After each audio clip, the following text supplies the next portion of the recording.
তোমার আম্মা কানে কটন ব্যবহার করে ক বছর আজকে? আজকে দীর্ঘ 7 থেকে 8 বছর। 8 বছর। জি। তোমার আম্মার কানের পানিও বের হয় হচ্ছে যে কি 7 থেকে 8 বছর।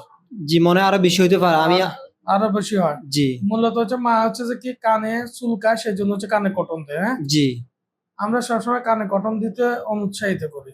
জি এই যে তো দেখছো তোমারও তো কানের পর্দা দেখা যে কি ভয়াবহ অবস্থা, জি হ্যাঁ? স্যার, জি স্যার। ঠিক আছে, আমরা ইনশাল্লাহ ব্যবস্থা করতেছি।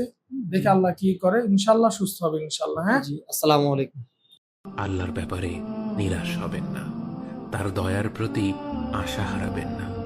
যখন কোনো বান্দার জন্য দুনিয়া সংকীর্ণ হয়ে আসে, বিশেষ করে যখন আপনাকে মানুষ পরিত্যাগ করে, এবং বিশেষ করে এমন কেউ যার উপর আপনি আস্থা রাখতেন কিন্তু সে আপনাকে নিরাশ করেছে, সেই সময় জেনে রাখবেন যে আল্লাহ চাচ্ছেন আপনি তার শরণাপন্ন হন। এই পৃথিবীর সবচেয়ে সুখী মানুষ হচ্ছে সে যে আল্লাহর দিকে তার মুখ ফেরায়। যখন আপনি বিপদে পড়ে একনিষ্ঠভাবে আল্লাহর প্রতি তাওয়াক্কুল করে খালি বলবেন যে হাসবি আল্লাহ ওয়া নি'মাল ওয়াকিল, আল্লাহই আমার জন্য যথেষ্ট, তিনি উত্তম কর্মবিধায়ক, আল্লাহ পাকের দায়িত্ব হয়ে যাবে আপনাকে সাহায্য করা ইনশাআল্লাহ। অন্যদিন অন্য কোনো গুরুত্বপূর্ণ বিষয় নিয়ে আলোচনা হবে। সে পর্যন্ত সবাই ভালো থাকবেন, সুস্থ থাকবেন। আসসালামু আলাইকুম রহমতুল্লাহ।